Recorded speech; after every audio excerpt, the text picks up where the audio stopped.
The Open Window by Munro Saki.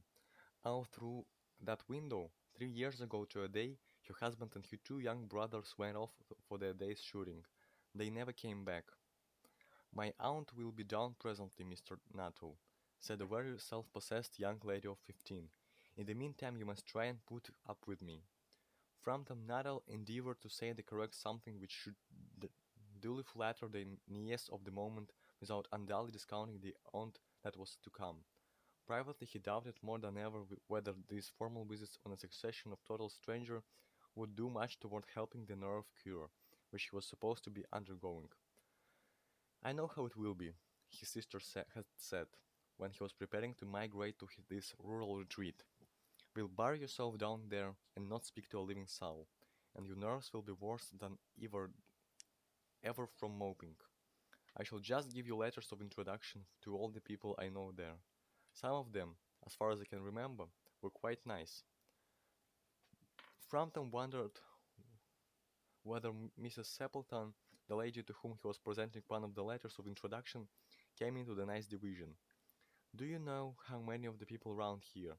Asked the niece, when she judged that they had sufficient silent communion.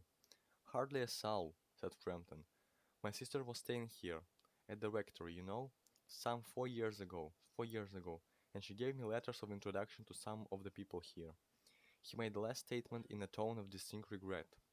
Then you know practically nothing about my aunt? Pursued the self-possessed young lady. Only her name and address, admitted the caller. He was wondering whether Miss Sepleton was in the married or widowed state. An undefinable something about the room seemed to suggest masculine habitation. Her great tragedy happened just 3 years ago, said the child. That would be since your sister's time.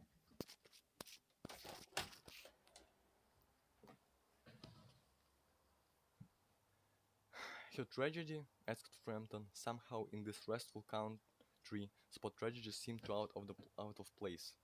You may wonder why we keep that window wide open on an October afternoon, said the niece, indicating a large French window that opened onto a lawn. It is quite warm for the time of the year, said Frampton. But has that window got anything to do with the tragedy? Out through that window, 3 years ago to a day, her husband and her two young brothers went off for their day's shooting. They never came back. In crossing the moor to their favorite snipe shooting ground, they were all three engulfed in a treacherous piece of bog. It had been that dreadful wet summer, you know, and places that were safe in other years gave way suddenly without warning. Their bodies were never recovered. That was the dreadful part of it. Here the child's voice lost its self-possessed note and became falteringly human. Poor aunt always thinks that they will come back someday. They, they and the little brown spaniel that was lost with them, and walk in at that window just as they used to do. That is why the window is kept open every evening till it is quite dusk. Poor dear aunt! She has often told me how they went out. Her husband with his wife, waterproof coat over his arm, and Ronnie, her youngest brother, singing, Bertie, why do you bound? As he always did to tease her, because she said it got on her nerves. Do you know sometimes, on still quiet evenings like this, I almost get a creepy feeling that they will all walk in through that window. She broke off with a little shudder. It was a relief to Frampton when the aunt bustled into the room with a whirl of apologies for being late in making her appearance. I hope Vera has been amusing you. I hope Vera hasn't been amusing you, she said. She has been very interesting, said Frampton.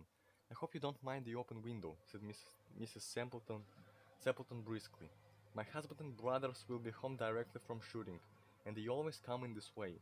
They've been out for sniping the marshes today, so they'll make a fine mess over my poor carpets. So like you menfolk, isn't it? She rattled on cheerfully about the shooting and the scarcity of birds, and the prospects for duck in the winter. To Frampton it was all purely horrible. He made a desperate but only partially successful effort to turn the talk onto a less ghastly topic. He was conscious that his hostess was giving him only a fragment of her attention, and her eyes were constantly staying past him to the open window and the lawn beyond. It was certainly an unfortunate coincidence that he should have paid her his visit on this tragic anniversary. The doctors agree in ordering me complete rest, an absence of mental excitement, and avoidance of anything in the nature of violent physical exercise, announced Frampton, who labored under the tolerably widespread delusion that total strangers and chance acquaintances are hungry for the least detail of one's ailments and infirmities, their cause and cure. On the matter of diet they are not so much in agreement, he continued. No, said Mrs. Sampleton in a voice which only replaced a yawn at the last moment. Then she suddenly brightened her into alert attention, but but not to what Frampton was saying. Here they are, at last, she cried, just in time for tea. And don't they look as if they were muddy up to their eyes? Frampton shivered slightly and turned towards the niece, with a look intended to convey sympathetic comprehension. The child was staring out through the open window with a dazed horror in her eyes. In a chill shock of nameless fear, Frampton swung round in his seat and looked in the same direction. In the deepening twilight, three figures were walking across the lawn towards the window. They all carried guns under their arms, and one of them was additionally burdened with a white coat hung over his shoulders. A tired brown spaniel kept close at their heels. Noiselessly they neared the house, and then a hoarse young voice chanted out of the dusk. "I said, Bertie, why do you bound?" Frampton grabbed wildly at his stick and hat. The hall door, the gravel drive, and the front gate were dimly noted stages in his headlong retreat. A cyclist coming along the road had to run into the hedge to avoid imminent collision. "Here we are, my dear," said the bearer of the white mackintosh, coming in through the window. "Fairly muddy, but most of it's dry. Who was that bolted out as we came up?" "A most extraordinary man, a Mr. Nuttall," said Mrs. Sappleton, "who'd only talk about his illnesses, and dashed off without a word of goodbye or apology when you arrived. One would think he had seen a ghost." "I expect it was the spaniel," said Denias calmly. "He told me he had a horror of dogs. He was once hunted into a cemetery somewhere on the banks of Ganges by a pack of pariah dogs, and had to spend the night in a newly dug grave with the creatures snarling and grinning and foaming just above him, enough to make anyone lose their nerve. Romance at short notice was her specialty.